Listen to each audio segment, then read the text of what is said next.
చేరికూడి వచ్చిన మీ అందరికీ యేసుక్రీస్తు పేరిట శుభాభినందనలు.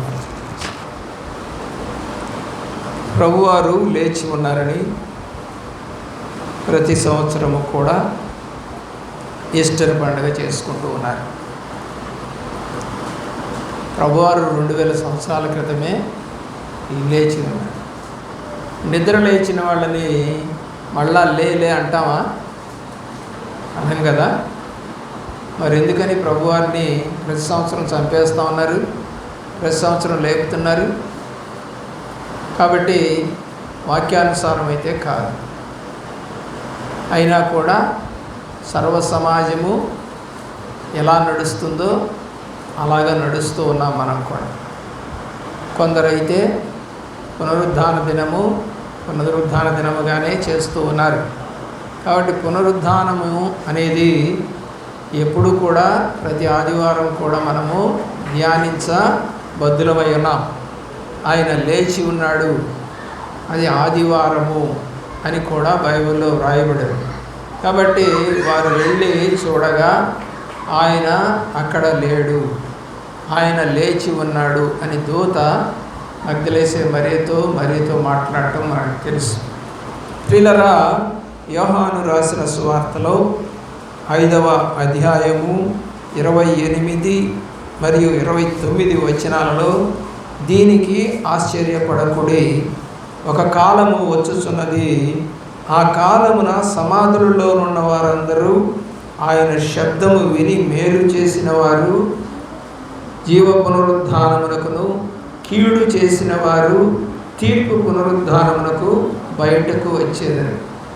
కాబట్టి ఇక్కడ దేవుడు ఇంకొక మాట మనతో మాట్లాడాడు.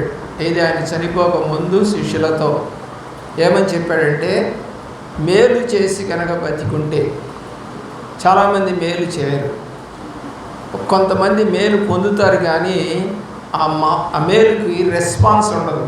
అంటే ఏం చేసావులే, పెద్ద చేసావులే, మాకు తెలుసులే నువ్వేం చేసావో అనేవాళ్ళు లేరా? ఉన్నారు. ఎంత చేసినా, ప్రియులరా ఆలోచన చేయండి, రోగగ్రస్తులుగా ఉండి ఆసుపత్రిలో ఉంటే సేవ చేసినా ఏం చేసావులే, 4 రోజులు చేసావు అని అంటారు. అలాగే ఏదన్నా ధన సహాయం చేసినా పెద్ద ఇచ్చావులే, నువ్వు ఇవ్వకపోతే ఇంకొకళ్ళు అంటారు. కాబట్టి ఎక్కడా దొరక్క వచ్చినా కూడా చివరికి ఆ మాటలని నిరుత్సాహపరిచి మేలుకు తగిన కృతజ్ఞత చెప్పకుండా ఉండేవాళ్ళు ఉంటారు. దేవుడు చెప్తా ఉన్నాడు, ఎవరైతే మేలు చేస్తారో వారు ఎక్కడికి వెళ్తారంట? జీవ పునరుద్ధానానికి. అంటే మళ్ళా బ్రతకడానికి, భూమి మీద చనిపోతారు, మరలా బతకడానికి లేస్తారు. యేసు ప్రభు వారు లేచారు మొదటిగా, ఆ తర్వాత మనల్ని కూడా లేపుతాను అని చెప్తూ ఉన్నాడు. కీడు చేసిన వారేమో తీర్పు పునరుద్ధానానికి, అంటే నరకానికి వెళతారు. ఎవరైతే మేలు చేసిన వాళ్ళకి మేలుకు తగినట్టుగా కృతజ్ఞత తెలియచేయరో వారు ఎక్కడికి వెళ్తారంట? ఏమండి చెప్పండి, అక్కడ రాయబడింది తీర్పు పునరుద్ధానం. పునరుద్ధానం అంటే లేవటం. అంటే ఈ తప్పు చేసిన వాడు లేస్తాడు, మేలు చేసిన వాడు లేస్తాడు. కాకపోతే ఒకడు జీవ పునరుద్ధానానికి వెళ్తాడు, ఒకడు తీర్పు పునరుద్ధానానికి వెళతాడు. అంటే తీర్పులు తీరుస్తారు. ఏం చేశావు నువ్వు? భూమి మీద ఉన్నప్పుడు మీ అమ్మానాన్ని ప్రేమించావా? మీ బాబాయిల్ని పెద్దల్ని గౌరవించావా? గురువు గారిని ప్రేమించావా? సంఘాన్ని ప్రేమించావా?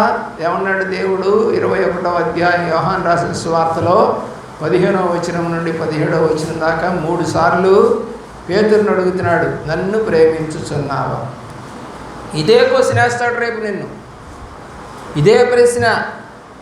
ఏమని? నన్ను ప్రేమించుచున్నావా? మరి ప్రేమిస్తే నా పని చేయి. ఏమన్నాడు ప్రభువారు? ప్రేమిస్తే నా పని చేయి. చాలామంది ఏమంటారు సంఘంలో, మేము దేవుణ్ణి ప్రేమిస్తున్నామండి. మంచిదే, మరి దేవుడు పని చేస్తున్నావా? ఏమండి, ఒక భార్యని లేదా ఒక భర్తని, ఒక పిల్లల్ని ప్రేమించినటువంటి కుటుంబం అయితే పిల్లలు అడిగింది ఇస్తారుగా, భార్య అడిగింది చేస్తాడుగా, భర్త అడిగింది చేస్తాడుగా. ప్రియులరా ఆలోచన చేయండి. ప్రేమ అంటే ఏంటి? అవతల వాళ్ళ యొక్క న్యాయమైన ప్రతి ఒక్క కోరికను తీర్చగలగటమే ప్రేమ. గొంతెమ్మ కోరికలు కాదు, న్యాయబద్ధంగా చిన్న చిన్న కోరికలు ఉంటాయి కొంతమందికి. బియాండ్ లిమిట్స్ ఏమి ఉండవు, కానీ చిన్న చిన్న కోరికలు. ఏమండి కాస్త సరదాగా అట్లా వెళ్ళొద్దామండి, ఏ తప్పేం కాదుగా. కుదరదని ఈసడించుకుంటే ప్రేమ లేనట్లే కదా. ఈసడించుకునే మాటలు ఎప్పుడున్నా అక్కడ ప్రేమ లేనట్లే. లేదా అడిగినటువంటిది చిన్న చిన్న కోరికలు తీర్చకపోయినా ప్రేమ లేనట్లే. ప్రభువారు 14:14 యోహాను రాసిన సువార్తలో నన్ను అడుగుము నేను మీకు దయచేస్తానని చెప్పారు. అడగమంటున్నాడు ఆయన. అలాగే ఒక భార్య ఒక భర్తని, ఒక భర్త ఒక భార్యని, అలాగే పిల్లలు తల్లిదండ్రులను, అలాగే పెద్దలను, లేకపోతే గురువు గారిని, పాస్టర్ గారిని ఏదైనా అడగచ్చు. అయితే న్యాయబద్ధంగా ఉండేది అడగాలి. న్యాయబద్ధంగా అంటే మా నాన్న తీర్చగలడు, మా అమ్మ ఇవ్వగలదు, నా భర్త ఇవ్వగలడు అన్న ధోరణి ఉన్నప్పుడు మనం అడగచ్చు. అంతేగాని నాకు ఒక రవ్వల నెక్లెస్ చేయించు, నాకు ఒక వడ్డాణం చేయించు, నాకు అది ఇది అని అడగకుండా లిమిట్లో నువ్వు అడుగు. లిమిట్లో అడిగిన ప్రతి దానికి కూడా దేవుడు సహాయము చేస్తాడు. అందుకని అడగమన్నాడు.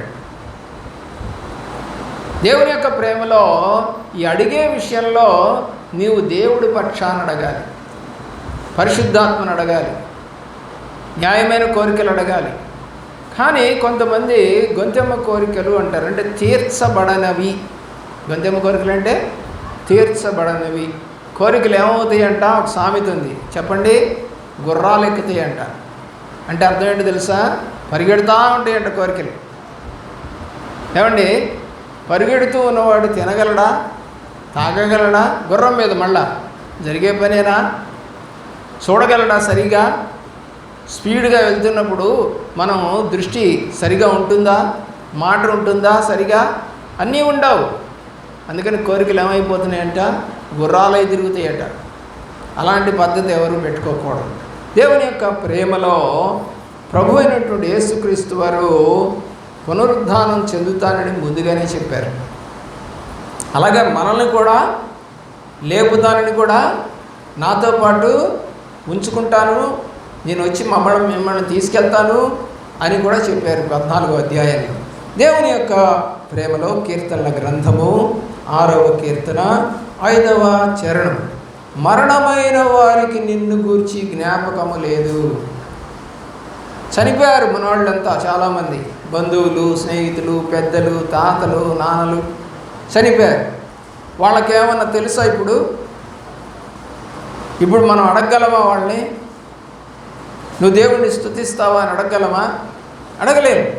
మరణమైన వారికి నిన్ను గూర్చిన జ్ఞాపకము లేదు. మరణమైన వారికి ఇంక దేవుడు గుర్తురాడు. ఎందుకు? ఇందాక చదువుకున్నాం, మేలు చేసిన వాడు ఎటు వెళ్తాడో, కీడు చేసిన వాడు ఎటు వెళ్తాడో వ్రాయబడింది.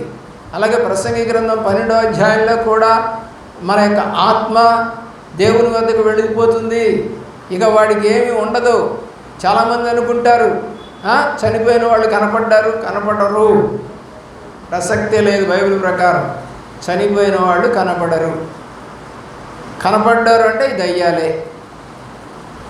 ఏం చేస్తాడంటే సాతాను? వాళ్ళ రూపాన్ని ధరించుకొని మనల్ని మభ్యపెడుతూ మనల్ని దేవుళ్ళలో నుంచి పక్కకు లాగడానికి ప్రయత్నం చేస్తూ ఉంటాడు. బైబిల్లో ఎక్కడా కూడా చనిపోయినటువంటి వాళ్ళు ఇప్పుడు కూడా మళ్ళా ఎవరికి కనపడలేదు. దేవుని యొక్క ప్రేమలో 31వ సంకీర్తన 17వ చరణం, పాతాళమునందు వారు మౌనులయ్యుందురుగాక.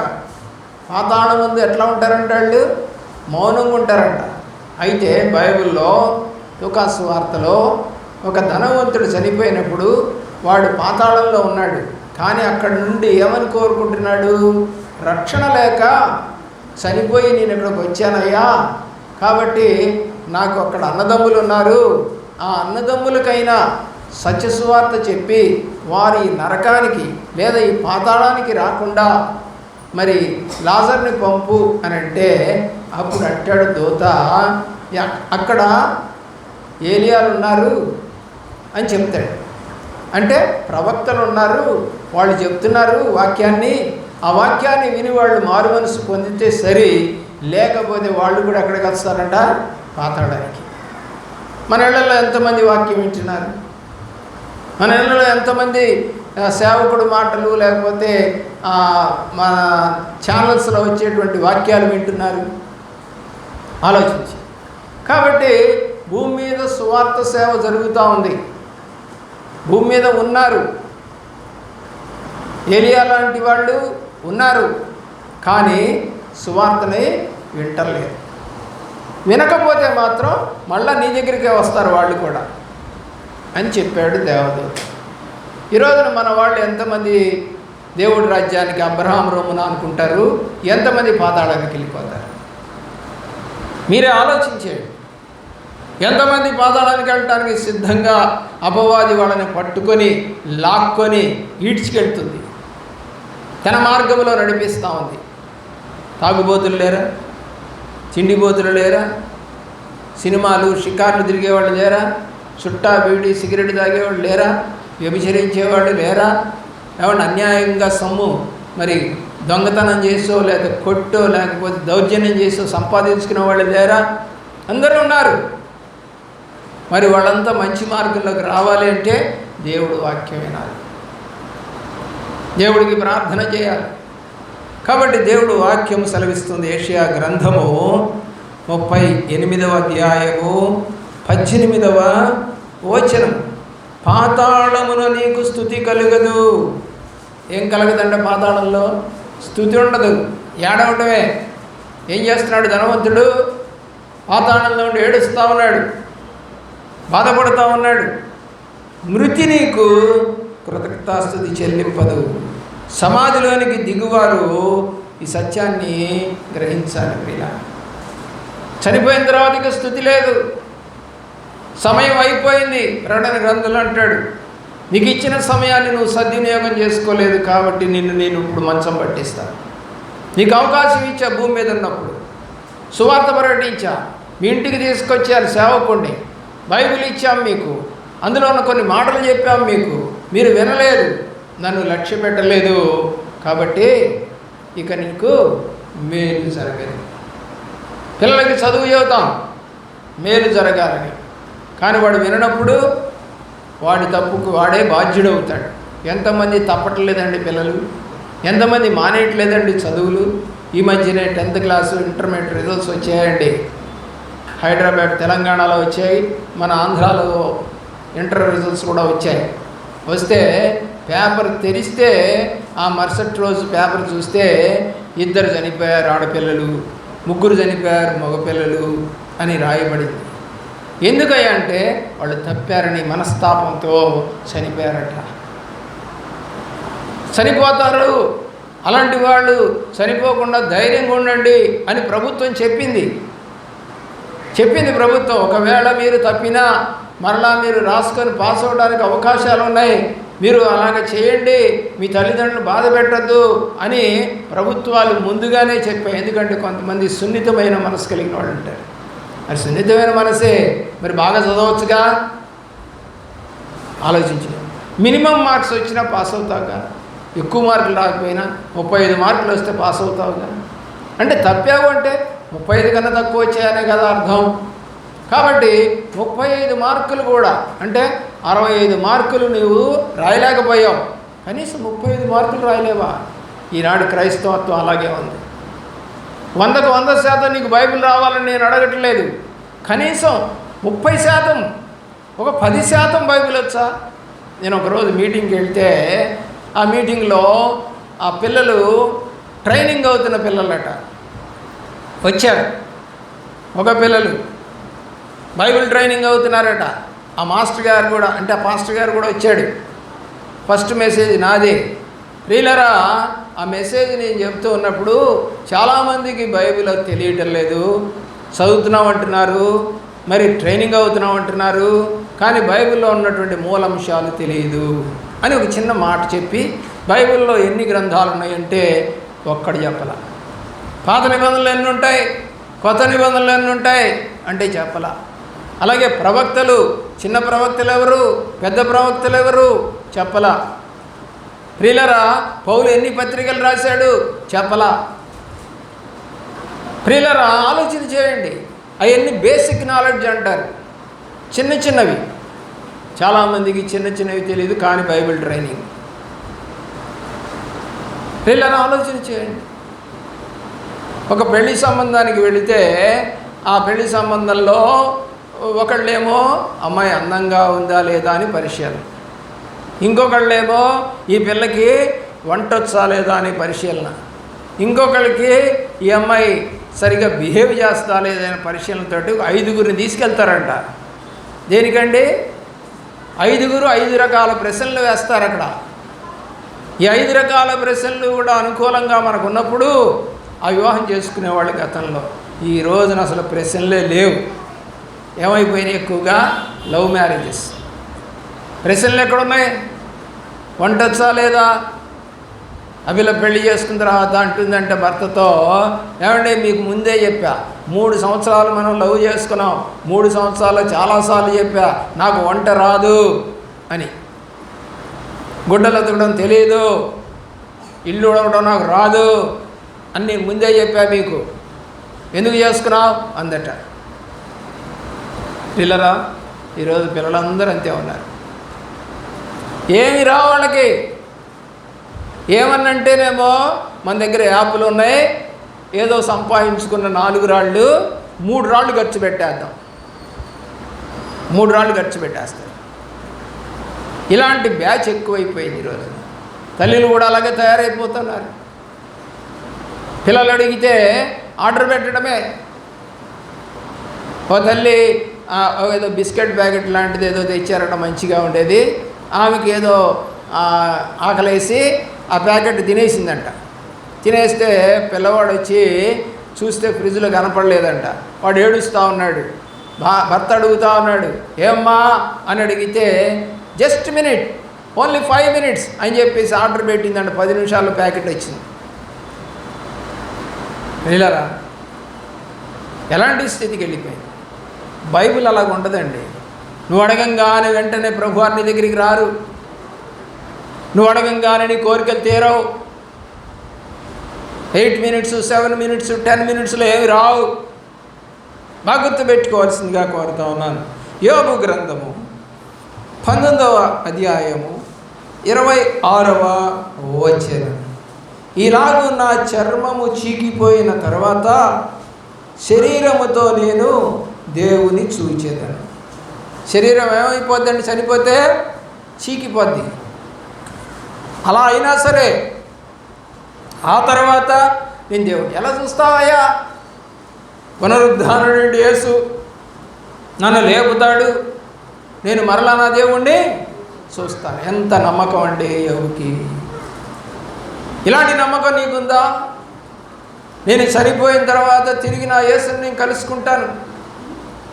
నా యేసు యొక్క సంఘములో, సమాజంలో, ఆయన యొక్క సన్నిధిలో, పరలోకములో నేను నా సంఘంలో వాళ్ళు చనిపోయి పెద్దవాళ్ళు నీతిమంతులుగా ఉన్నవాళ్ళంతా కూడా చేరున్నటువంటి ఆ సంఘములో మరలా నేను కూడా ఉంటాను.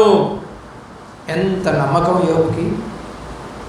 కీర్తనల గ్రంథం 17వ కీర్తన 15వ చరణం, నేనైతే నీతి గలవాడనై నీ ముఖదర్శనము చేసింది. మళ్ళా చూస్తానంటున్నాడు.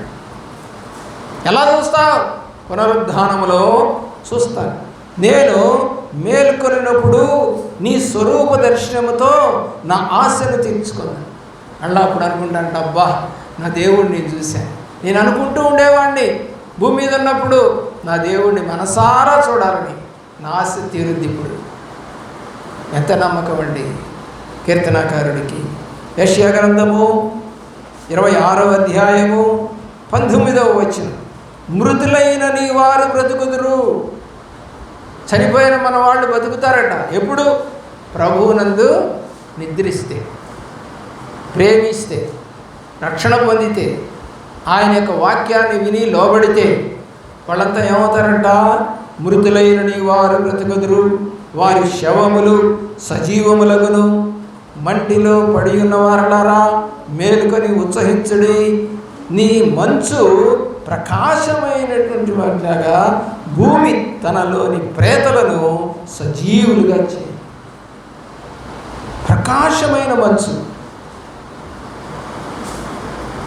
మంచు కురిసిన తర్వాత సూర్యుడు ఉదయిస్తాడు. ఉదయం ఎలా ఉంటుందండి? మంచు మెరుస్తూ ఉంటుంది. అలాగుంటాం నేను అంటున్నాడు. అలాగుంటా నేను. మంచు కరిగిపోద్ది. మన యొక్క జీవం కూడా ఈ భూమి మీద కరిగిపోద్ది. కానీ మరలా తిరిగి సూర్యప్రకాశం ఎవరు? ప్రభువారు. ప్రకాశమైన వాడు ఎవరంటే ప్రభువారు. ఆ ప్రకాశమానమైనటువంటి అట్లా కరిగిపోయినటువంటి మంచు ఎలాగైతే ప్రకాశిస్తుందో అలాగా నేను ఈ భూమి మీద దేవుని కొరకు కరిగిపోయి మరలా తిరిగి ఆయనలో ప్రకాశిస్తాను. ఎంత నమ్మకాలు ఉండాలండి ప్రభువు మీద. ఆలోచన చేయండి.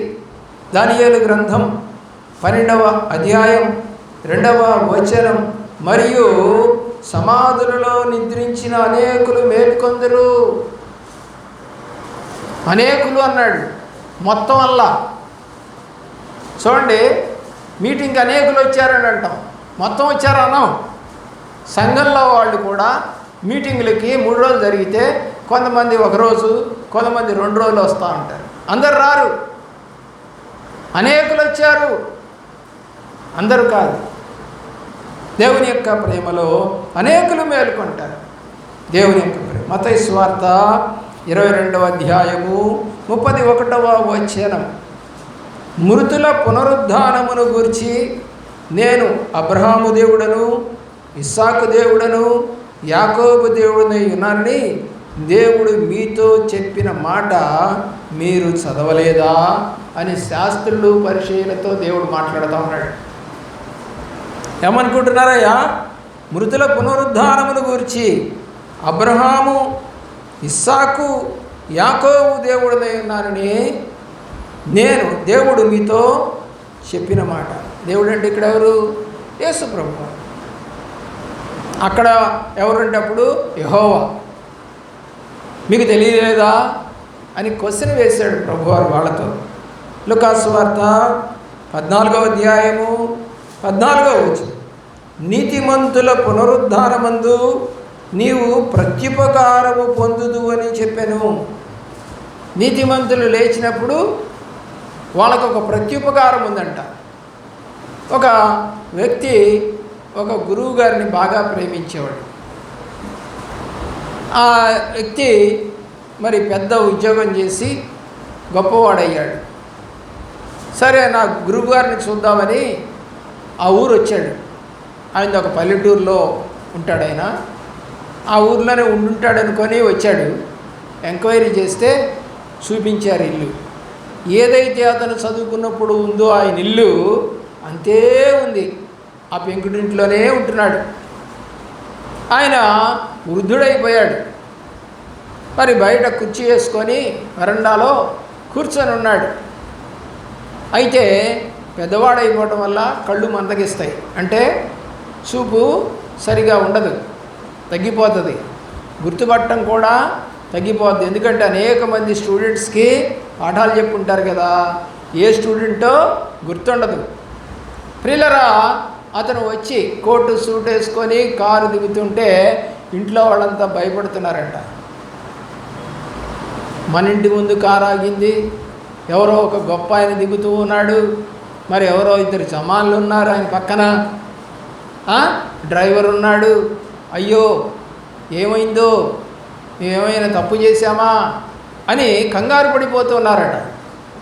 ఆ సందర్భంలో ఆయన డైరెక్ట్గా వచ్చి ఆ కుర్చీలో కూర్చున్నటువంటి ఆ మాస్టర్ గారికి పాదాభివందనం చేశాడట. వంగి పాదాభివందనం చేస్తే అతను ఎవరో తెలియదు అతనికి. బాబు ఎవరినైనా నువ్వు అన్నాడంట. నేను ఫలానా కిట్టుగాడినండి, మీరు నన్ను కిట్టుగాడు అంటూ కొట్టేవాళ్ళు కదా, శివుడి ముక్కు ఎదవా అని తిట్టేవాళ్ళు కదా, ఆ కిట్టుగాడినండి అనగానే మాస్టర్ గారికి ఎంత సంతోషమో. ఓరి బడవా, ఎంత పెద్దవాడు అయ్యావురా అన్నాడు. అంటే అతను చేస్తున్న ఉద్యోగం ఇంకా తెలియలేదు ఆయనకి. ఆయన అప్పుడు చెప్పాడు, ఇదే ఊరికి నేను కలెక్టర్గా వచ్చాను మాస్టారు, మీ దయ వల్ల అన్నాడు. వాడు చదువుకోకుండా తిరుగుతుంటే చెరువు గట్లకు వెళ్ళి మాస్టర్ గారు పరిగెత్తుకుంటూ పోయి వాడిని కొట్టుకుంటూ బడికి తీసుకొచ్చేవాడట. పిల్లరా, వాడు ఏడుస్తూ ఉంటే, అరే ఏడవబాకు, నువ్వు గొప్పవాడు అవుతావు నాకన్నా అనేవాడట. నిజంగానే అలా అయ్యాను మాస్టారు అన్నాడట. పిల్లరా, ఆలోచన చేయండి. ఈ రోజున దేవుడు కూడా నిన్ను ఏమంటున్నాడంటే, నాకన్నా గొప్ప అద్భుతాలు మీరు చేస్తారు అని శిష్యులతో చెప్తే నమ్ముతున్నావా? నువ్వు చేయలేదా శిష్యులు? మరి నువ్వెందుకు చేయలేకపోతున్నావు? కాబట్టి నిజమైన శిష్యుడు గొప్పవాడు అవుతాడు. ఎవరికి వస్తుంది వాక్యం? ఎవరు చెప్పగలరు వాక్యం? ఎవరు పాడగలరు పాట? ఎవరు స్వస్థపరిచే వరాన్ని పొందుకోగలరు అంటే దేవుని యందు భయభక్తులు కలిగిన వారు. మరి అందరం భయభక్తులు కలిగినట్టుగా పాటలు పాడుతూ ఉన్నాం, వాక్యం చదువుతూ ఉన్నాం, ప్రార్థన చేసుకుంటున్నాం, కానీ ఎందుకు పవర్స్ రావట్లేదు? పవర్స్ ఎందుకు రావట్లేదు? పవర్ అనేది రావాలి అంటే పరిశుద్ధాత్మతో సహవాసం కావాలి. పిల్లరా, నిన్న ఒక ఇన్సిడెంట్ మీకు చెప్పాను. ఎవరో తల్లి నమ్మి ప్రార్థన చేయమంటే మరి ప్రార్థన చేస్తే ఆమెకు మేలు జరిగింది. మరి మన దగ్గర ఉన్నటువంటి ఈ తల్లి గేదె గురించి ప్రార్థన చేయమంటే ప్రార్థన చేస్తే నేనేం గేదె దగ్గరికి పోలా, గేదె మీద చేతులు పెట్టలా, గేదెకి సిలువ వేసి ప్రార్థన చేయలే నేను. ఆమె ఎక్కడో ఊర్లో ఉంటుంది.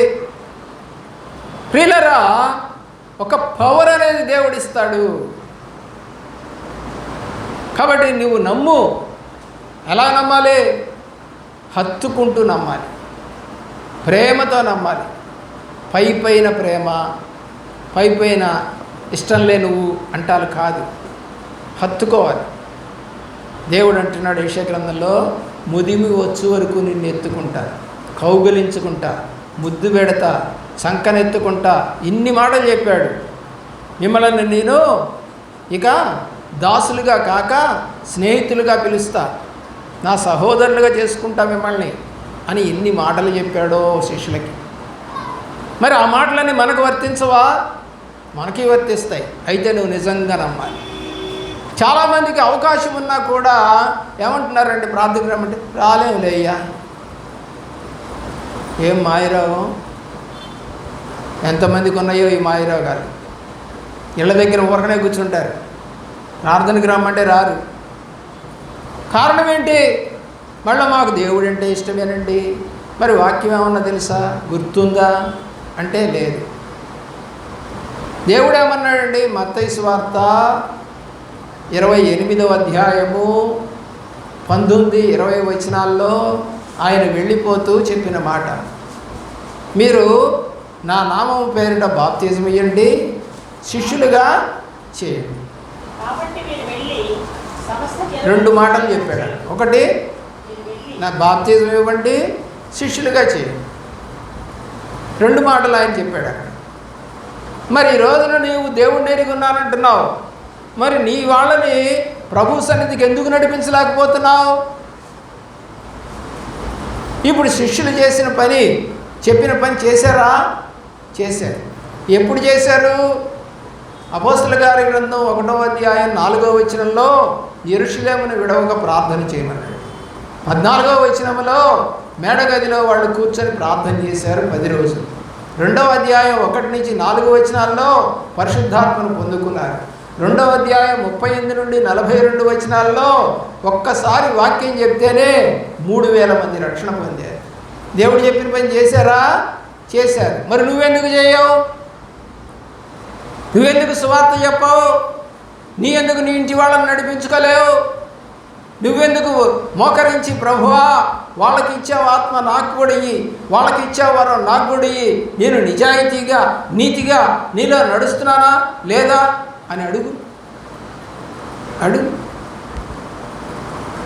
దేవుని యొక్క ప్రేమలో ఆలోచన చేయండి. కాబట్టి దేవుడు వాక్యము సెలవిస్తూ ఉంది.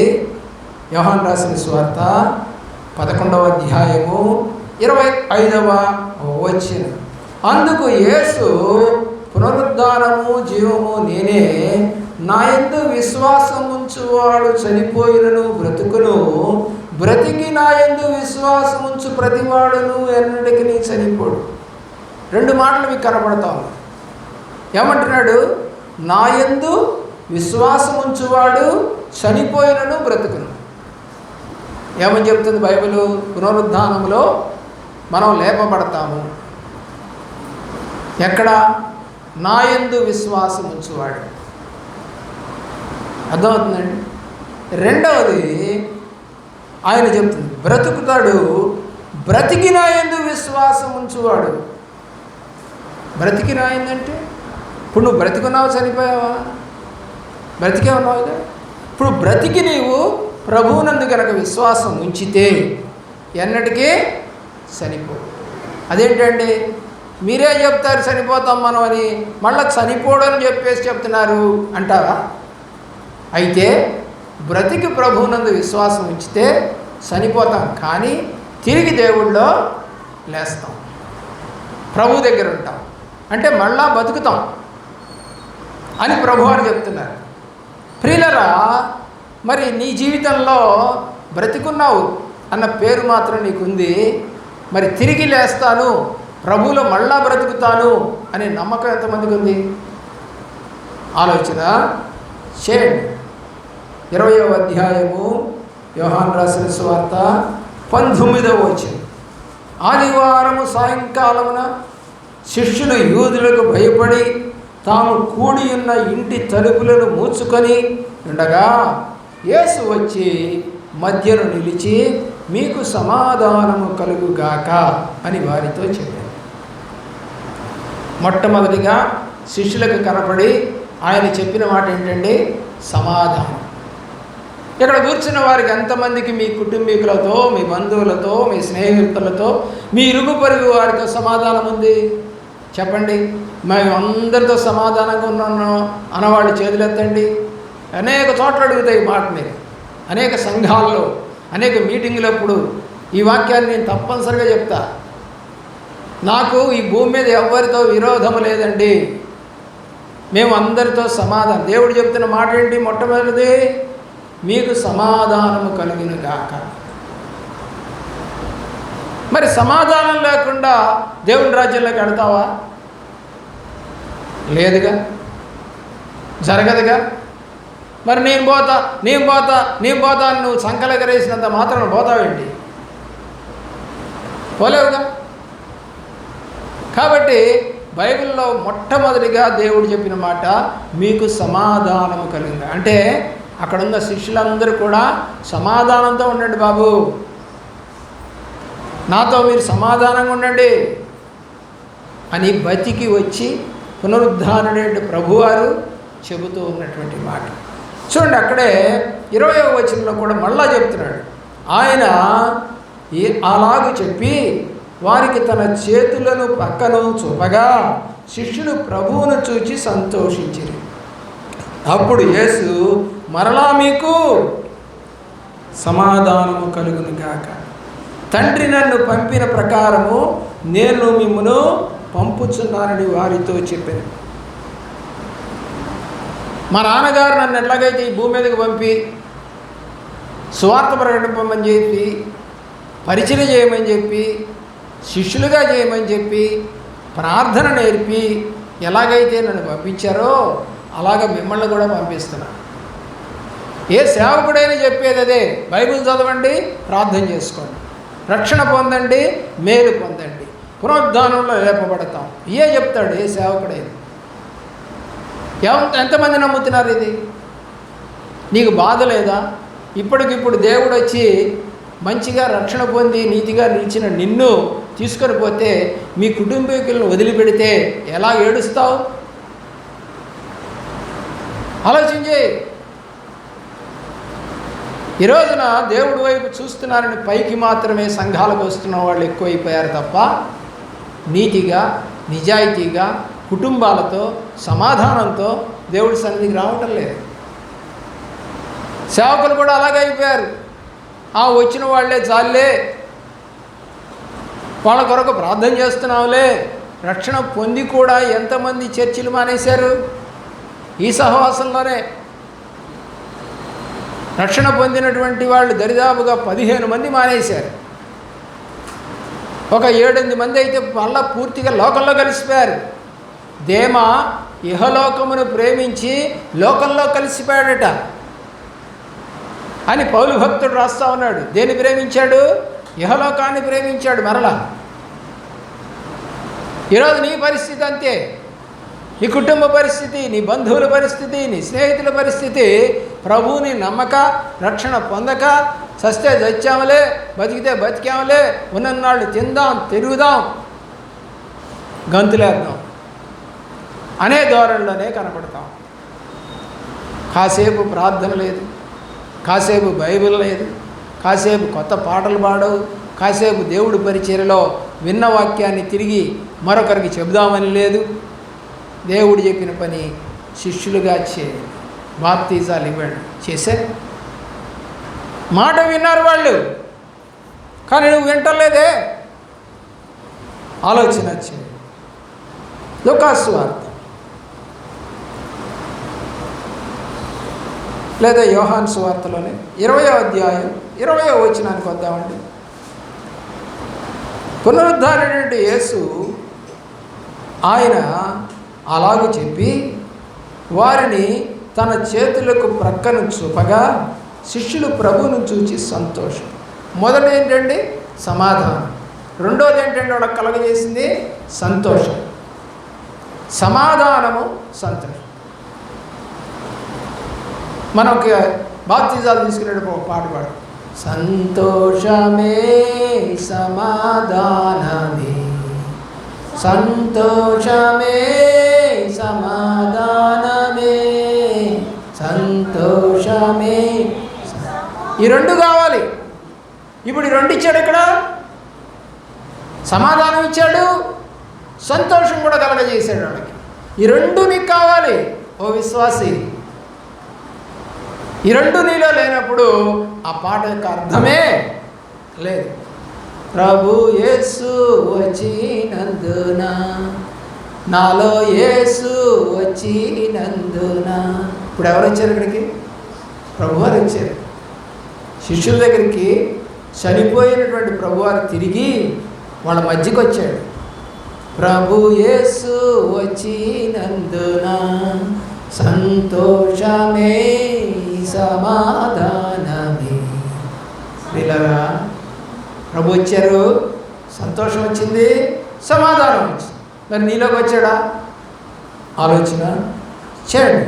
లూకాసు వార్త 24వ అధ్యాయం 52వ వచనం. 24 వారు ఆయనకు నమస్కారము చేసి మహా ఆనందముతో యెరూషలేమునకు తిరిగి వెళ్ళి ఎడతెగక దేవాలయములో ఉండి దేవునికి స్తోత్రము చేయుచుండిరి. వారు ఏం చేశారంట? నమస్కారము చేసి. ఎలాగున్నారంటే ఇప్పుడు ఇందాక ఏమి ఇచ్చాడు? సంతోషం. ఇప్పుడు సంతోషం ఎలాగుంది? ఆనందముతో. ఏంట్రా అంత సంతోషంగా ఉన్నావు? ఏంటి అంత ఆనందంగా ఉన్నావు? ప్రభు నాతో ఉండినందున, ప్రభు నాతో ఉండినందున సంతోషమే సమాధానమే. ఆయన అంటే సంతోషం, సమాధానం, ఆనందం నీకు కలుగుతాయి. అలాంటి ఆనందం నేను రుచి చూస్తున్నానండి మా ఇంట్లో అనేవాళ్ళు చేతులు ఎత్తండి. లేదు, ఆ సంతోషం వాళ్ళకు ఉంది, ఆనాటి శిష్యులకు ఉంది. ఈనాడు ఏ కుటుంబాన్ని కదిలించినా మా అబ్బాయి గురించి ప్రార్థన చేయండి, మా అమ్మాయి గురించి చేయండి, కోడల గురించి చేయండి, కొడుకు గురించి చేయండి, మనవడి గురించి చేయండి, మనవరాల గురించి చేయండి, మా ఆయన గురించి చేయండి. ఏ మాటలు అంటే ఆ కుటుంబంలో వాళ్ళకి ఎవరికి కూడా సరైన రక్షణ లేదు. రక్షణ ఉంటే కదా దేవుడి దగ్గరికి వచ్చేది. సరైన రక్షణ లేనప్పుడు దేవుడి దగ్గరికి రాము. సరైన సమాధానం లేనప్పుడు సంతోషం ఉండదు. సంతోషం, ఆనందాన్ని కలగచేయాలి అంటే ప్రభు నీతో వచ్చినందున రావాలి. ఆయన వస్తేనే ఆ సంతోషం. ప్రియులారా, వారు ఆయనకు నమస్కారం చేసి సంతోషంతో యెరూషలేముకి తిరిగి వెళ్ళారు. యేసుక్రీస్తు వారి పునరుద్ధానం అయినప్పుడు అధికారాన్ని ఇచ్చాడండి. శిష్యులకు ఏమి ఇచ్చాడు? అధికారాన్ని ఇచ్చాడు. మరి దేవుడిని నమ్మిన నీకు అధికారం ఇస్తాడు. వాక్యం మీద అధికారం స్టెఫనుకి ఇచ్చాడు, పేతురుకి ఇచ్చాడు, శిష్యులకి ఇచ్చాడు, పౌలుకి ఇచ్చాడు, ఫిలిప్పుకి ఇచ్చాడు, ఏమండి బర్నబాకి ఇచ్చాడు, అధికారం ఇచ్చాడు వాళ్ళకి. మరి నువ్వు దేవుడిని ఎరిగానంటున్నావు, ఏ అధికారం తీసుకున్నావు దేవుడి దగ్గర నుంచి? వాక్యం చెప్పే అధికారం ఉందా? స్వస్థత పరిచే అధికారం ఉందా? లేదా లేఖనాలని అవతల వాళ్ళకి అర్థమయ్యేలాగా విడదీసి చెప్పగల అధికారం ఉందా? లేదా సువార్త చెప్పే అధికారం ఉందా? ఏ అధికారం లేదా నీకు? మరి ఎవరిని నమ్మా నువ్వు? ఉత్తత్తిగానేనా? ఉత్తత్తుగా నమ్మొద్దండి, అదే ఉపయోగం లేదు నీకు. దేవుడి రాజ్యాన్ని తీసుకెళ్దు. ఉత్తత్తుగా చదివేవాడికి ఉద్యోగాలు రావు, ఉత్తత్తుగా పనిచేసే వాళ్ళకి జీతాలు రావు. ఉత్తత్తుగా వద్దు, ప్రభులో గట్టిగా నిలబడు, స్థిరంగా ఉండు, నమ్మకంగా ఉండు.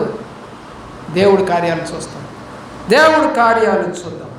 యోహాను రాసిన సువార్తలో 20:21 తండ్రి నన్ను పంపిన ప్రకారము నేను మిమ్మును పంపుతున్నానని వారితో చెప్పాడు. తండ్రి ఆయన్ని ఇక్కడికి పంపి ఏం చేయించాడు? అద్భుతాలు చేయించాడు, అవునా? మరి ఇప్పుడు ఏమంటున్నాడు శిష్యుల్ని? మిమ్మల్ని కూడా అలాగ పంపిస్తున్నాను అన్నాడు. అంటే మీరు కూడా అద్భుతాలు చేస్తారు. సేవకుడైనా అదే చెప్తాడు. మీ కుటుంబంలో నేను బాగలేకపోతే మీరు ప్రార్థన చేయండి, స్వస్థత రావాలి, సాక్ష్యం చెప్పు. నేను రాత్రి ప్రార్థన చేశాను, మా అబ్బాయికి బాగైంది. నేను రాత్రి ప్రార్థన చేశాను, మా పిల్లడికి బాగైంది. చెప్పలేకపోతున్నావా అంటే దేవుడు నీతో లేడు. దేవుడిని తీసుకెళ్ళటంలా నువ్వు. ఏం చేశారంటే మార్తా మరియలు ప్రభు వారిని ఇంటికి తీసుకెళ్ళి అడుగుతుంది, అయ్యా నువ్వు ఇక్కడ ఉంటే మా తమ్ముడు బతికేవాడు.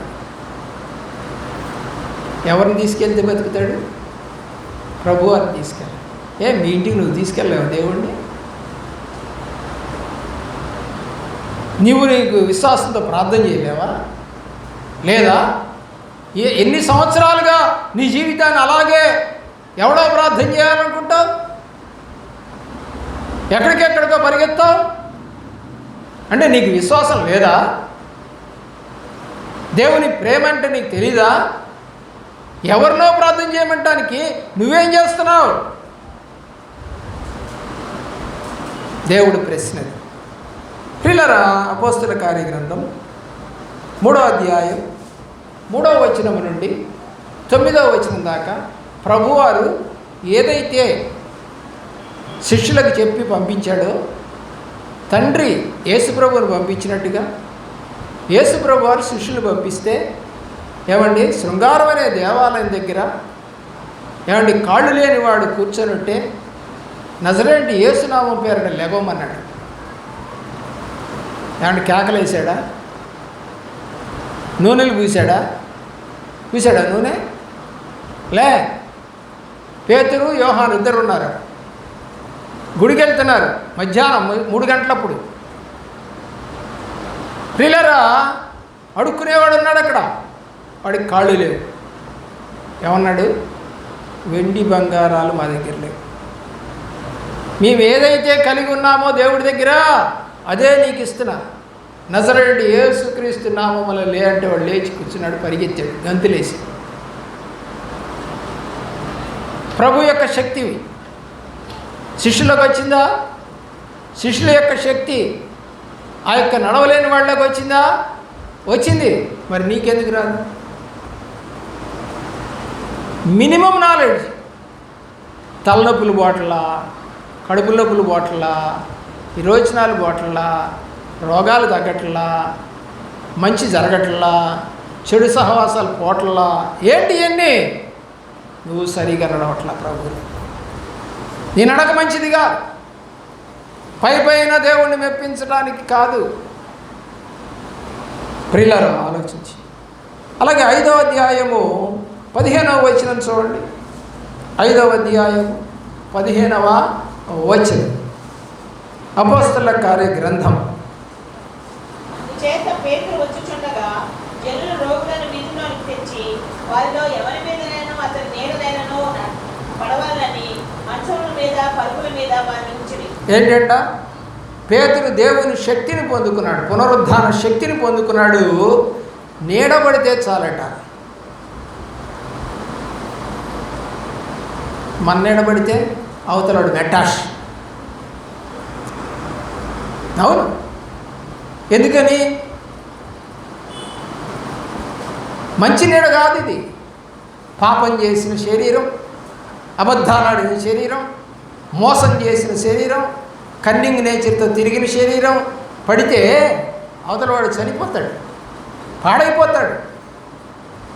ఒకసారి నేను తెనాలిలో చిన్నరావూరు అనే గ్రామానికి వెళ్ళాను. వేరే సేవకుడు నేను. సరే, నేను చిన్నవాడిని కదా, ఆయన సీనియర్ పాస్టర్ గారు. అయితే ప్రభాకరు ఆయన కారు నన్ను ముందుకు సీట్లో కూర్చోబెట్టి ఆయన వెనక సీట్లో కూర్చున్నాడు. ఆ రోజుల్లో అంబాసిడర్ కారులో వెనక సీట్లో కూర్చుంటే వాడు ఓనరు, ముందు సీట్లో కూర్చునేవాళ్ళు తక్కువ అని అర్థం. సరే, నన్ను ముందు సీట్లో కూర్చోబెట్టి ఆయన వెనక సీట్లో కూర్చున్నాడు. సరే, ముందుగా తలుపు తీసి నేను నించుంటే ఆయన లోపల నుండి అంటున్నాడు, నువ్వు పద ప్రభాకరు అన్నాడు. సరే, ఆయన నడవమన్నాడు కదా, ఆయన బ్యాగ్ కూడా నా దగ్గరే ఉంది. ఇంకా ఆ బ్యాగ్ తీసుకొని నేను 2 అడుగులు వేసాను అంతే. మాస్టర్ గారు అంటున్నారు, ఆగాగు అన్నాడు. ఏం సార్ అంటే, లోపల దురాత్మలు ఉన్నాయి అన్నాడు. కారు కూడా ఇంకా అడుగు కూడా పెట్టలే ఆయన, కారులో ఉండి అంటున్నాడు, ఆ ఇంట్లో దురాత్మలు ఉన్నాయి అన్నాడు. ఈయనకంటే తెలుసు, నాకు కనపడలేదే, నేను ఆయనతోనే ఉన్నానే. సరే, ఇదమిద్దంగా నేను ఆయన కలిసి లోపలికి వెళ్ళాను. ఆయన అన్నాడు ఆగమని. కలిసి వెళ్ళాం, ఎందుకంటే నేను కొత్త కదా, నాకు ఈ అనుభవాలు లేవు కదా. సరే, ఇద్దరం కలిసి లోపలికి వెళ్ళిన తర్వాత ఆయన గుమ్మంకి పట్టుకొని 2 చేతులు పట్టుకొని గుమ్మానికి ప్రార్థన చేస్తాం. నేను పక్కన నిల్చున్నా. ప్రియులరా, నాకు శబ్దాలు వినపడతాం. వినపడుతున్నాయి శబ్దాలు. ఎలాంటి శబ్దాలు? ఓ అని వినపడతాం. ప్రార్థన అయిపోయింది. అయిన తర్వాత అయ్యగారు, నాకేంటో శబ్దాలు వినపడ్డాయండి 2 సార్లు అన్నాడు. ఆహా, 2 వినపడింది నీకు అన్నాడు. 2 ఏమ్మా మీకేమైనా వినపడ్డాయి అన్నాడు. ఇంటి వాళ్ళకి వినపడలేదన్నారు. అప్పుడు అంటున్నారు సేవకుడు, అయ్యా 3 దయ్యాలు ఉన్నాయి వాళ్ళు, 2 దయ్యాలు ఇప్పుడు బయటికి వెళ్ళాయి, ఇంకొక దయ్యం ఉంది, దాన్ని వదలగొట్టడానికి పోతున్నాం మన లోపలికి. లోపలికి పోయాం. ప్రియులరా, 4 5 గదులు ఉన్నాయి. మా వాళ్ళని మొదటి గదిలో కూర్చోబెట్టారు. సరే, పాస్టర్ గారు అడిగారు, అబ్బాయిడమ్మా అని అడిగారు. ఆ గదిలో ఉన్నాడండి, రావట్లేదండి, మూల కూర్చొని ఉన్నాడండి, ముడుక్కొని కూర్చొని ఉన్నాడండి, వణికిపోతూ ఉన్నాడండి అని చెప్పి. సరే, పాస్టర్ గారు వెళ్దాం మనం అక్కడ. మనం ఎందుకు ప్రభాకరు, వాడే ఇక్కడికి వస్తాడు. అదేంటి? ఆ ఇంట్లో 6 ఉన్నారు, అమ్మ, నాన్న, అక్క, చెల్లి, తమ్ముడు, ఈడు, మొత్తం 6. 6లో 5 ప్రయత్నం చేశారు, అయ్యగారు వచ్చారు రమ్మని. నా వాడు కదలటాలు అక్కడి నుంచి, ఆ గదిలో నుంచి రావట్లేదు. అన్నం తినలేదంట 2 రోజుల నుంచి, స్నానం లేదు, అదే గదిలో మంచం ఎక్కట్లేదు, మూల కూర్చొని ఏడుస్తూ ఉన్నాడు, బిక్కు అని. సరే, అందరినీ 5 గదిలోకి రమ్మన్నారు. వచ్చారు. మోకరించండి, ప్రార్థన చేసుకుందాం అన్నాడు. ఒక పాట పాడాం, ప్రార్థన మొదలుపెట్టాడు. అయ్యగారు అబ్బాయి వస్తాడులేమ్మా, ప్రార్థన చేయి అన్నాడు. నాకు కొంత అర్థమైపోయింది, శక్తి ఉంది తనలో, ప్రార్థనా శక్తి. ప్రియులారా, నీలో ఉందా? అంతే. ఒక 20 నిమిషాలు ప్రార్థన చేసామండి. మూల కూర్చున్నవాడు గడప దాకా వచ్చాడు. గడప దాకా వచ్చినవాడు మేము గదిలో కూర్చున్న వాకిటి దాకా వచ్చాడు. వచ్చినవాడు ఏమని అంటున్నాడో తెలుసా? నించున్నాడు. దయ్యం ఏం చేస్తుందంటే గట్టిగా నిలబెట్టుద్ది, గట్టిగా నిలబెట్టుద్ది. నిలబడ్డాడు. 2 రోజుల నుంచి బోవలేదు, ఆహారం లేదు, నీళ్లు లేవు, కానీ నిలబడ్డాడు. మేము ఎలాగైతే 2 చేతులు పెట్టి ప్రార్థన చేశామో గడప దగ్గర, వీడు 2 చేతులు పెట్టి ఏయ్ అన్నాడు. ఊరు నాయను, 2 రోజుల నుంచి అన్నం తిన్నాడు, ఇంత కేకేస్తున్నాడు. ప్రియులారా, ఆలోచన చేయండి. ఆపండి అన్నాడు. ఏం ఆపాలిరా? పాస్టర్ గారు అంటున్నాడు ప్రార్థన చేయండి అంటున్నాడు. వాడేమో ఆపండి అంటున్నాడు. ఇక మేము మొదలెట్టాడు పాస్టర్ గారు, వేసు రక్తం చేయం, వేసు రక్తం చేయం, సాతాను శక్తిలో లయం లయం లయం అని ప్రార్థన చేస్తుంటే పడిపోయాడండి. కరెక్ట్గా లోపలికి పడ్డాడు. దబాన పడితే శబ్దం వచ్చి అందరూ కళ్ళు తెరిచి చూస్తేవాడు పాస్టర్ గారు కరెక్ట్గా పాస్టర్ గారి ముందు పడ్డాడు. పాస్టర్ గారికి ఇప్పుడు ఏం చేస్తున్నాడు? దండం పెడతాడు. అయ్యా మీరు దేవుళ్ళయ్యా అంటున్నాడు. మాట్లాడేవాడు, బయటికి రానివాడు, తిండి లేనివాడు. పాస్టర్ గారు చిన్న ప్రార్థన చేశాడు. నూనె లేదు, ఏమీ లేదు, కేకలు లేవు, చిన్న ప్రార్థన. ప్రభువా, ఈ బిడ్డలో ఉన్నటువంటి సాతాను శక్తిని దూరపరచు అన్నాడు. అంతే. ఒక అరగంటకి ప్రార్థన అయిపోయింది. వాక్యం చెప్పాము, వాడు విన్నాడు, వాడు చదువుకున్నాడు. డాక్టర్ అండి వాడు, డాక్టర్ 2nd ఇయర్ చదువుతున్నాడు వాడు. ప్రియులారా, వాక్యం విన్నాడు. ప్రియులారా, పాస్టర్ గారికి భోజనాలు సిద్ధపరుస్తూ ఉంటే వాడు అన్నాడంట, అమ్మ నాకు కూడా భోజనం పెట్టు. హల్లెలూయా, నాకు కూడా భోజనం పెట్టినాడు. అయ్యా మా అబ్బాయి మాట్లాడుతున్నాడు, అయ్యా అయ్యా మా అబ్బాయి బాగా అయ్యాడయ్యా, అన్నం పెట్టమని అడుగుతున్నాడు అయ్యా అని ఎంత సంతోషంతో ఏడుస్తూ ఉంది తల్లి, అక్క, చెల్లి, తండ్రి అందరూ కూడా. పాస్టర్ గారికి పాదాబంధన చేయబోతా ఉంటే పాస్టర్ గారు దేవుడికి చేయండి, నేను మామూలు మనిషినే, దేవుని ప్రేమించు. ఇలాంటి అద్భుతాలు చేసే సేవకులతో నేను తిరిగాను. నాకు అర్థమైంది, సాతాను శక్తులు ఓడగొట్టాలంటే ప్రార్థన, నమ్మకత్వం, విశ్వాసం ఇవి ఉంటే మాకు కూడా జరుగుతాయి, మీకు కూడా జరుగుతాయి, ఎవరికైనా జరుగుతాయి దేవుని యొక్క ప్రేమలో. చూడండి, అదే గ్రంథము 8వ అధ్యాయం 17వ వచనం. 8వ అధ్యాయం 17వ వచనం. త్వరగా తెరవండి. 8:17.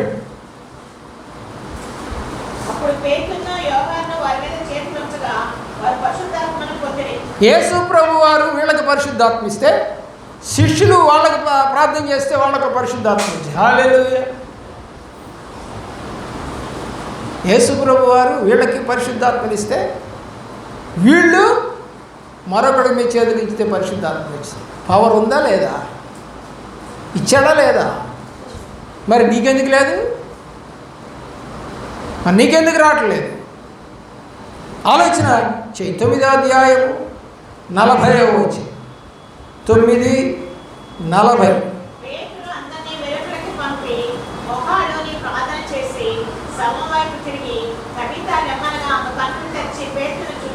లాజరు బయటికి రా అంటే వచ్చాడా? మరి ఇప్పుడు తబిత లే అంటే లేచిందా? పవర్ వచ్చిందా? యేసు ప్రభు వారు ఏం చెప్పాడు? నేను మీకు అధికారం ఇచ్చి పంపిస్తాను. ఆ మాట మనకు కాదా? ఆయన మనిషిగా. ఎవరు? పేతురు కూడా మనలాగా పుట్టినోడేగా. నమ్మితే వస్తుంది పవర్. పునరుద్ధాన శక్తిని నువ్వు పొందుకోవాలి. దేవుని యొక్క శక్తి. 10వ అధ్యాయం 44వ వచనం. 10:44.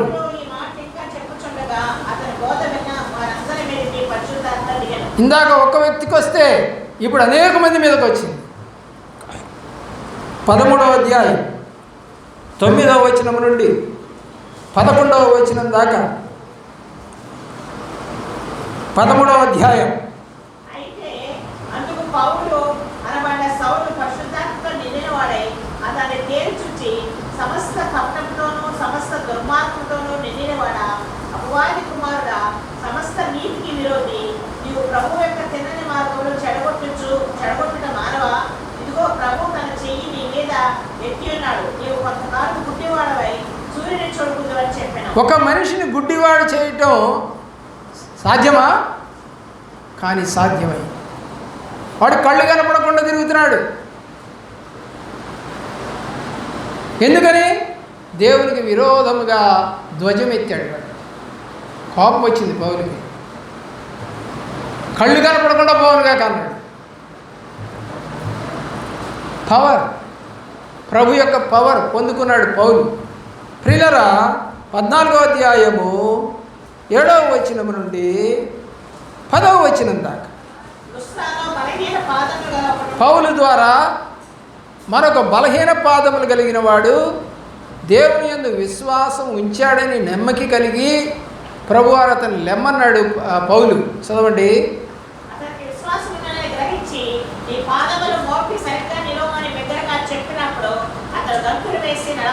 కాబట్టి నీకు విశ్వాసం ఉంటే సేవకుడు చేసిన ప్రార్థన ఫలిస్తుంది. అర్థమవుతుందా? ఏమంటున్నాడు పౌలు? వాడికి విశ్వాసం ఉన్నదని గ్రహించి ప్రార్థన చేయగా వాడు నిలబడ్డాడు. కాబట్టి నీకేముండాలి? ప్రార్థన చేస్తున్నాడు సేవకుడు అని ఊరిగా నిందలయ్యబాకు. నీకు విశ్వాసం ఉంటే జరుగుతా కార్యం, లేకపోతే జరగదు. వాడేమన్నా అడిగాడు ప్రార్థన చేయమని?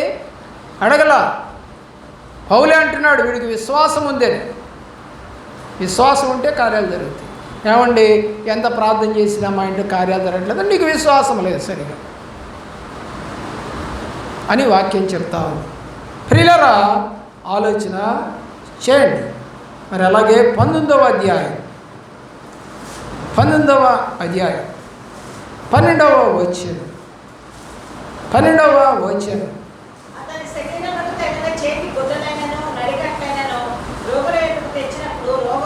ప్రభువారి యొక్క అంగీని ముట్టుకున్నప్పుడు 12 సంవత్సరాల రక్తస్రావ రోగి బాగుపడింది. సేమ్ పవర్ పౌలుకి ఇచ్చాడు. అతని యొక్క చేతి రుమాలు తాకితేనే స్వస్థతలు వచ్చాయి. పవర్స్ ఎక్కడికి పోవండి, నమ్మిన వాళ్ళకి వస్తాయి. సరిగా నమ్మినవాడు తిక్కలోడైపోతాడు, గుడ్డోడైపోతాడు, పనికి మాలినోడైపోతాడు, చేతగానివాడైపోతాడు, బలహీనుడైపోతాడు. 28వ అధ్యాయము చివరి అధ్యాయం ఇదే, 8వ వచనం. అప్పుడు పొప్లి యొక్క తండ్రి జ్వరము చేతనో రక్తభేది చేతనో బాధపడుచు పట్టుకొని ఉండెను. పౌలు అతని ఎద్దకు వెళ్ళి ప్రార్థన చేసి అతని మీద చేతి నుంచి స్వస్థపరిచెను. ఇది చూచి కడమరోగులు వచ్చి అనేక మంది స్వస్థపడ్డారు. ఎన్ని రోజుల నుంచి రోగగ్రస్తులు ఉన్నాడో పొప్లి మనకు తెలియదు, కానీ ప్రార్థన చేయగానే స్వస్థత వచ్చింది. చిన్న ప్రార్థనలు కూడా చేయలేవు నువ్వు నీ పిల్లల కోసం. ఎవరి మీద ఆధారపడతావా? మనం ఎవరి మీద ఆధారపడాలి చెప్పండి? ప్రభువు మీద ఆధారపడటం నేర్చుకోవాలి. నా సమస్తము నా సమస్తము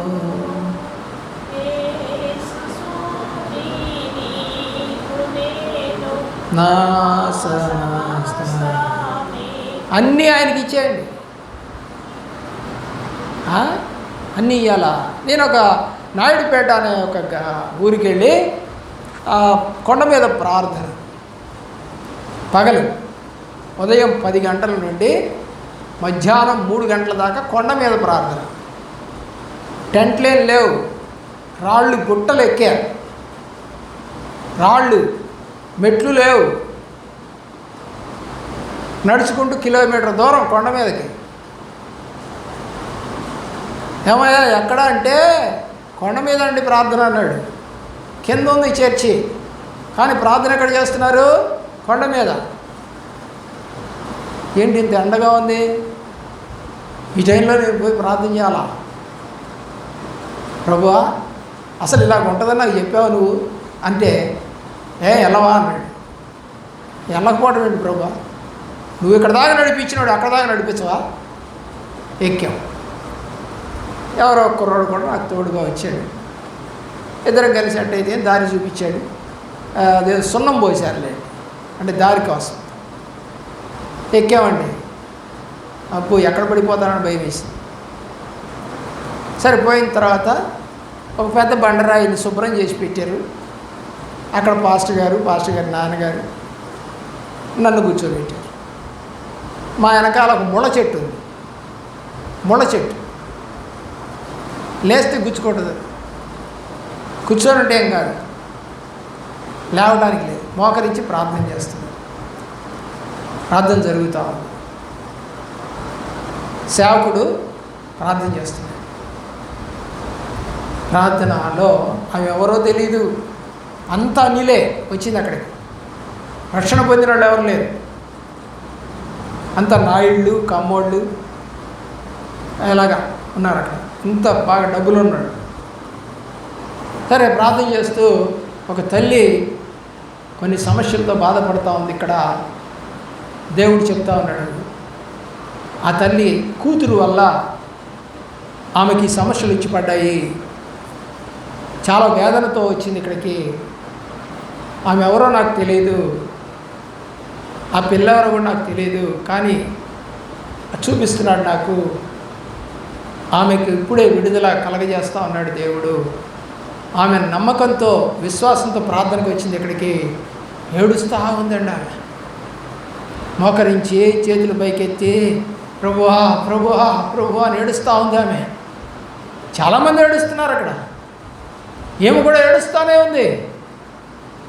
ఇంకొక 40 ఏళ్ళు ఉంటాయి. ప్రియులారా అంతే, ప్రార్థన ఒక అరగంట అయిపోయిందండి. వెంటనే ఆమె వచ్చేసి గాజులు, మరి అలాగే ఉంగరాలు, మెళ్ళో గొలుసు తీసుకెళ్ళి ఆ యొక్క బండ మీద పెట్టి, అయ్యా ఈ నాకొద్దు, నా కూతురు బాగుపడితే చాలు. సేవకుడు అంటున్నాడు, నీ కూతురు బాగుపడిందమ్మా. వెంటనే ఫోన్ చేసినాడు ఆయనకి. ఏమండి అమ్మాయి ఎట్లాగుంది? అమ్మాయి సంతోషంగా ఉంది, వంట వండుతుంది, నువ్వు ప్రార్థనకి వెళ్ళావని చెప్పాను, నువ్వు వచ్చేలోపు మంచి నీకు ఇష్టమైన ఆహారం వండుతుంది. ఎప్పుడు దరిదాపు 12:30 ఆ టైంలో లేచి డాడీ అన్నం వండుతానంటుంది. అయ్యగారు ప్రార్థన చేసిన సమయం. ఎక్కడో ఊర్లో, ఎక్కడో గ్రీసు దేశస్తురాలు కూతురు, నీ కూతురు బాగుపడింది పో అన్నాడు. ఏ గడియలో? యేసు ప్రభు వారు చెప్పిన గడియ. నీకు లేదా పౌరు? ఎంతమంది సేవకులతో తిరిగాను, ఎన్ని అద్భుతాలు చూశాను, మనకెందుకు జరగవు? అంటే నీకు విశ్వాసం లేదు. ప్రార్థన చేస్తే మేలు జరుగుతుంది, ప్రార్థన చేస్తే అద్భుతాలు జరుగుతాయి. నేను నమ్మాను, నువ్వు నమ్మలేదు ఈరోజు వరకు. అందుకనే వాళ్ళెమ్మటి పడి తిరిగి ఏడుస్తావు. ఏడవలసింది ప్రభువులు, బతిలాడుకోవాల్సింది. దానియేలు గ్రంథం 6వ అధ్యాయంలో దానియేలు ఇలాంటి ఉత్తర్వులు వచ్చాయనే సంగతి తెలిసిన తర్వాత కూడా ఇంటికి పోయి యెరూషలేము తట్టు తలుపులు తెరిచి మోకరించి ప్రార్థన చేస్తూ బతిమిలాడుతూ ఉన్నాడు. కష్టం వచ్చినా సరే. నీకుందా అనుభవం? విశ్వాసం, నడక.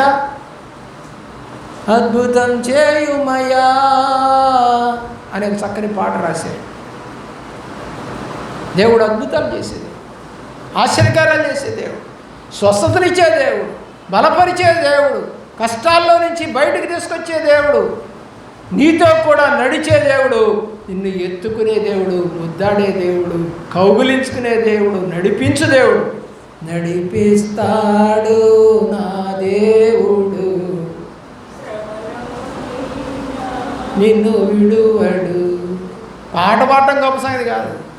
ఆ శ్రమల్లో నిన్ను విడవలేదని నమ్మకంతో ప్రార్థన చేస్తున్నావా అని అడుగుతున్నాడు దేవుడు. ప్రియులారా, మార్కు సువార్త 16వ అధ్యాయము 17-18 వచనాల్లో ఏమని ఉందో తెలుసా? దేవుడు చెప్తూ ఉన్నాడు వాళ్ళతో వెళ్ళకపోతూ, మీరు పాములను ఎత్తి పట్టుకుంటారు,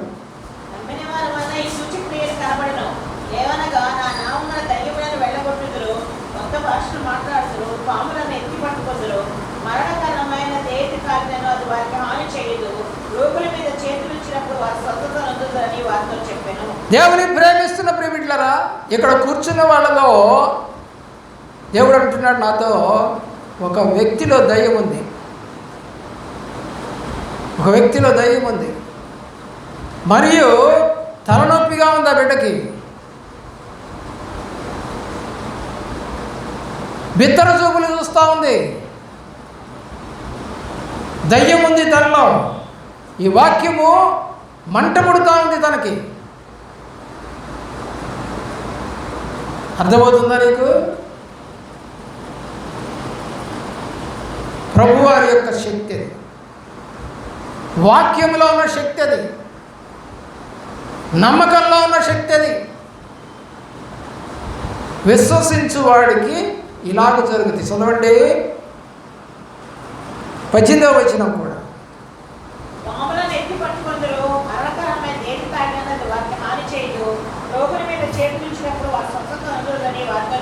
రోగుల మీద చేతులు ఉంచితే వారికి స్వస్థత వస్తుంది.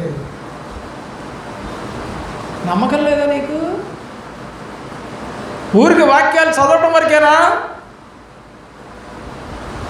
డాక్టర్ కోర్స్ చదివే వాళ్ళకి కొంత ట్రైనింగ్ ఇస్తారు. అమ్మ ఈ రోగానికి ఇలా చేయాలి, ఈ రోగానికి మందు ఇవ్వాలి, ఈ రోగానికి ఇంజక్షన్ ఇవ్వాలి అని డాక్టర్లు హౌస్ సర్జన్గా వాళ్ళకి చేయిస్తారు 1 సంవత్సరం పాటు. ఇంకా అనుభవంతో ఎక్కడికి తీసుకెళ్తారో తెలుసా?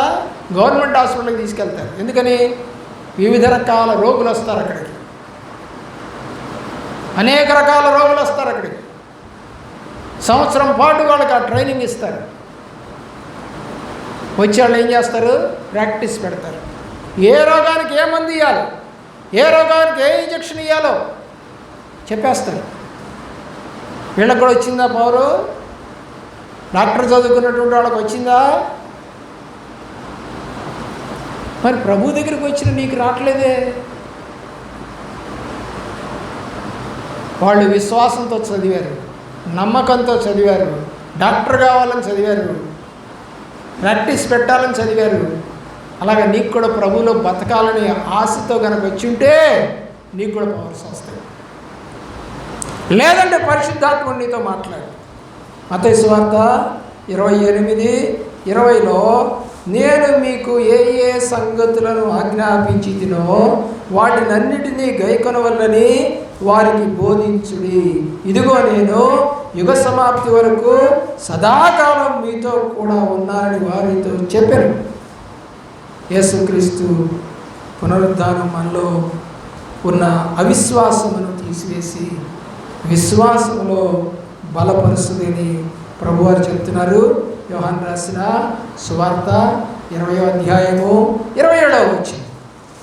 27 తరువాత తోమాను చూచి నీ వేలు ఇటు చాచి నా చేతులు చూడుము, నీ చెయ్యి చాచి నా పక్కలో ఉంచి అవిశ్వాసివి కాక విశ్వాసిగా ఉండమని. దేవుని యొక్క ప్రేమ. యోహాను సువార్త 20వ అధ్యాయము 27, 28లో ఆయన ఆ మాట చెప్పి వారి మీద ఊది పరిశుద్ధాత్మను పొందండి అని చెప్పాడు. అపోస్తుల కార్యగ్రంథం 2:17లో అంత్యదినముల యందు నేను మనుషుల మీద నా ఆత్మను కుమ్మరించాను. ఇవన్నీ అంత్యదినాలే, మన మీద కూడా వస్తుంది ఆత్మ. మత్తయి 28:19 కాబట్టి మీరు వెళ్ళి సమస్త జనులను శిష్యులుగా చేయండి. మార్కు 16:15 మీరు సర్వలోకమునకు వెళ్ళి సర్వ సృష్టికి సువార్తను ప్రకటించండి. బాప్తిజము పొందినవాడు రక్షించబడతాడని ప్రకటించండి. మరి బాప్తిజం పొందావుగా, రక్షణ పొందలేదా? బాప్తిజం అంటే నీళ్ళలో మునగడం. అయితే రక్షణ అయితే రావాలంటే మారు మనసు రావాలి. ప్రియులారా, కొరింథీయులకు రాసిన మొదటి పత్రిక 15వ అధ్యాయము 15వ వచనం, దేవుడు క్రీస్తును లేపనని ఆయనను గురించి మేము సాక్ష్యమిస్తున్నాం. మేము చూసాం ఆయన్ని, మీరు కూడా చూస్తారు. మొదటి కొరింథీ పత్రిక 15వ అధ్యాయము 20వ వచనం నుండి 23వ వచనం, ఇప్పుడైతే నిద్రించిన వారిలో ప్రథమ ఫలముగా క్రీస్తు మృతుల్లో నుండి లేపబడి ఉన్నాడు. మనుషుల ద్వారా మరణము వచ్చెను కనుక మనుషుల ద్వారానే మృతుల పునరుద్ధానం కూడా కలిగింది. ఆదాము ద్వారా మరణం వచ్చింది, క్రీస్తు ద్వారా పునరుద్ధానం వచ్చింది. దేవుని యొక్క కొరింథీయులకు రాసిన లేదా అపోస్తుల కార్యగ్రంథం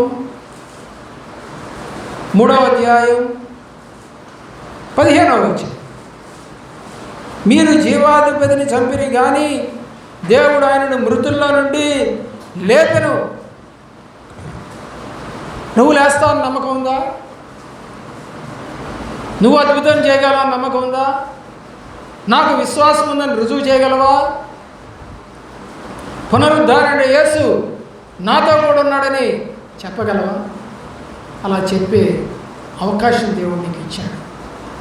మనసు కలిగి ఉండు, రక్షణ పొందకపోతే పొందితే అద్భుతములు చేయడానికి ప్రార్థన చేయి. లోకా 18వ అధ్యాయం 1-6 దివారాత్రులు ప్రార్థన చేస్తే కోరికలు తీరుతాయి. లోకా సువార్త 19వ అధ్యాయము 1-10 విశ్వాసం ఇచ్చిన జక్కయ్యకి అబ్రహాం కుమారుడయ్యాడు. ఎన్నైనా చెప్పుకోవచ్చు మనం బైబిల్లో. నువ్వు చెప్పుకోవడానికి ఏమున్నాయి? నేను ఇది చేశాను, దేవుడు అద్భుతం చూశానని చెప్పడానికి నీ దగ్గర ఏముంది? అది కోరుతున్నాడు. ఆ కోరికను, ఆయన కోరికను నువ్వు తీర్చడానికి సిద్ధపడు, ప్రార్థన చేయి, అద్భుతాలు చూస్తావు. మోకరించు, ప్రార్థన చేస్తావు.